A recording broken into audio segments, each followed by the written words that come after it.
রাত পোহালে আলোর উৎসব দীপাবলি। উৎসবকে সামনে রেখে আগরতলা শহরে এখন সাজসজ্জার ব্যস্ততা তুঙ্গে।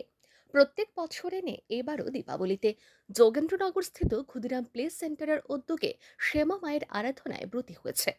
ক্ষুদিরাম প্লে সেন্টারের উদ্যোগে শ্যামা মায়ের আরাধনা 40 বছরে পদার্পণ করেছে।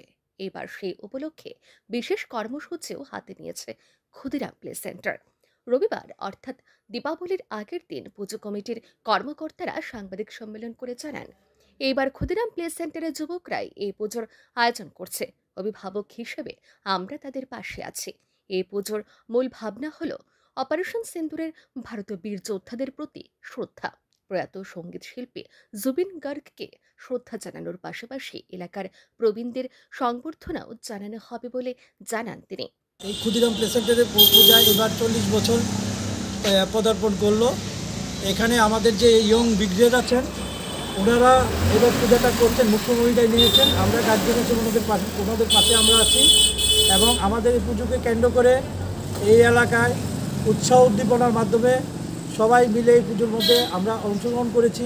এবং এই পুজোর মূল আকর্ষণ হলো যে আমাদের অপারেশন সিঁদুর, এই যে আমার বুক চিতিয়ে ভারতীয় সেনাবাহিনী যে ফাইট করেছে পাকিস্তানের যুদ্ধে, আমরা ভারতবর্ষ জয়যুক্ত করেছেন, ওনাদের প্রতি আমরা শ্রদ্ধা জানাবো। এবং আমাদের প্রাণপ্রিয় নর্থ ইস্টের গায়ক কিছুদিন আগে গত হয়েছেন জুবিন গার্গ, ওনার প্রতি আমরা শ্রদ্ধা নিবেদন করব। তৎসঙ্গে আমরা কালী পূজার দিন কালকে আমরা এখানে এলাকার বয়োজ্যেষ্ঠ যে গার্জিয়ানরা আছেন ওনাদেরকে আমরা সংবর্ধনা দেব। এবং পরের দিন ভারতীয় কৃষ্ণ সংস্কৃতির ভাবধারায় বাউল সঙ্গীতের একটা বিশাল আমরা আয়োজন করেছি এবং এটা সাফল্যমণ্ডিত করার জন্য আমি সবার কাছে আহ্বান রাখছি, আমাদেরকে সবাই পাশে দাঁড়িয়ে আমাদেরকে সাহায্য সহযোগিতা করুন। নমস্কার। ব্যুরো রিপোর্ট, আর নিউজ।